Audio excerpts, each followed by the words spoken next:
Hello everyone, I'm Shweta and today we are going to discuss about one of the most important cases that happened in the legal history. So it's all about the National Legal Services Authority versus Union of India case. So we'll look into the facts of the case, the issues that were raised, the analysis that were made regarding the case and the final judgment that was passed by the Supreme Court. So it's all about the transgender. So basically, who is a transgender? Like we all know, a transgender people have a different gender identity or gender expression that differs from their sex assigned at birth. So mainly this transgender community basically comprises of hijras, Shiv Shaktis, Kotis and many more. So these group of people faces a lot of problems, a lot of humiliations, abuses regarding their gender, and even they are treated as untouchables. So there is a need to change the mentality of the people and accept the citizens as a part of our country with equal protection of rights granted under the Constitution of India. So, the National Legal Services Authority versus Union of India was a Supreme Court landmark judgment that was passed on 15th April 2014 by a bench comprising of Justice K.S. Radhakrishnan and Justice A.K. Sikri, which declared transgender to be of third gender and affirmed that the fundamental rights granted under the Constitution of India is equally applicable to third gender people and gave them the right to self-identification, whether male, female or third gender. So this case was filed by the National Legal Services Authority to legally recognize persons who fall outside the male, female or third gender category. So the decision was made by the Supreme Court where the Apex Court legally recognized third gender people for the first time and discussed gender identity at length. So the court legally recognized that the transgender people was entitled to certain fundamental rights and even certain international human rights as well. So the transgender usually does not fall under the socially accepted genders like male or female. So these the transgender community is usually not accepted in the society like normally. So even they are treated as untouchable. So this non-recognition is a violation of fundamental rights and even certain human rights which are protected under the Constitution of India. Moving on, let's get into the facts of the case. So what were the facts of the case? So basically, there were two writ petitions that were filed to protect the rights and identify the transgender community. So the transgender community faces a lot of humiliation and disgrace in the present times. They were not allowed they were not given any medical or educational facilities. They are harassed and exploited by the people of our country. So these are the certain rights that are being violated under the Constitution of India. So this eventually led to the filing of a petition. By virtue of same, laws governing marriage, adoption, succession, etc. Were all governed by whether or not you're male or female. So interestingly, the determination of gender is basically done at the time of birth. So it is due to the lack of legal provisions and measures that were taken of this gender, third gender, that they faced a lot of discrimination through the various walks of life.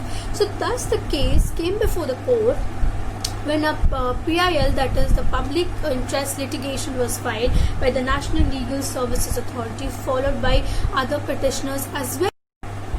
As it is quite clear that these petitions essentially raise an issue of gender identity, which is one of the core issues. So it has two facets.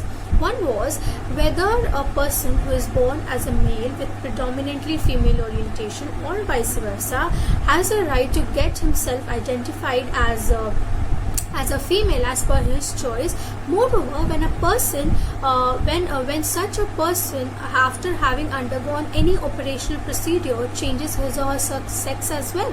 So this was one of the main issue. The second issue was that whether transgender people who are neither males nor females have a right to identify themselves as third gender. So these were the two issues that were raised. So there were quite a few analyses that were made during the judgment. So they argued that only the binary gender, that is the male or female, were given recognition under Indian law, and lack of proper measures were taken against the transgender. So they are basically exploited and harassed by the people. So the petitioners argued and reasoned that how each fundamental rights were being violated. So these were the fundamental rights that were being violated.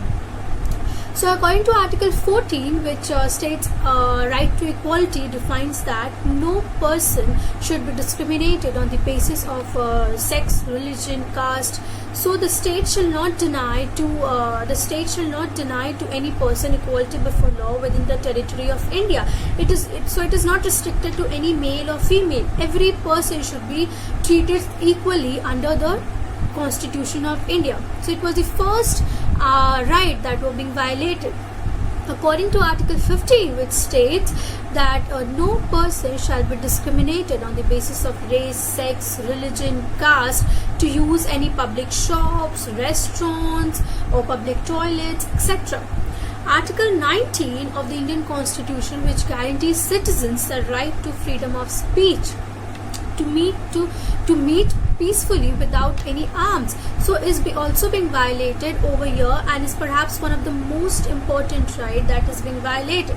So many a times we can see that the transgender don't get the way to dress themselves, so they want to. So Article 21 of our Constitution, which is one of the most extensive right, guarantees citizens the right to live with human dignity. So that is, no person shall be deprived of his life and personal liberty except by law. So the transgender people have a right to live their life with human dignity and in a respectful manner. Last but not the least, Article 16 was also being violated, which states that no person shall be discriminated on basis of race, sex, religion, caste, or place of birth, residence, etc.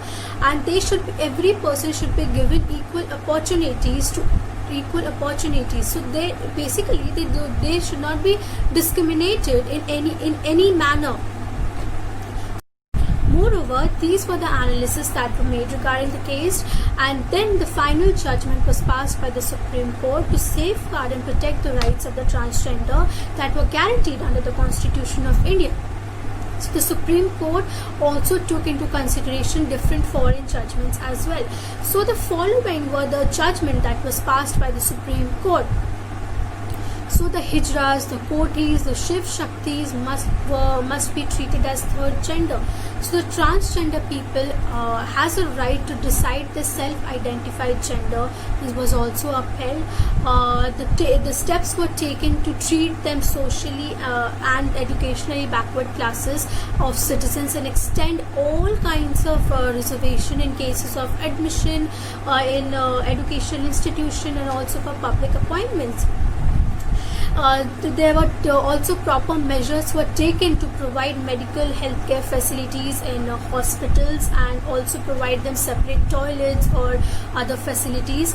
There were also guidelines framed for various social welfare schemes for their benefits. Steps were also taken to create public awareness so that the transgender people will feel that they are also a part of our society and they are not treated as untouchables. So there were also proper steps were taken to regain their respect and place in the society which they once enjoyed in our cultural and social life. So these were the judgment that was passed by the Supreme Court. So this was all about today's video. Hope this video is quite helpful for you. So do like, comment and subscribe to our channel for more legal updates. Thank you.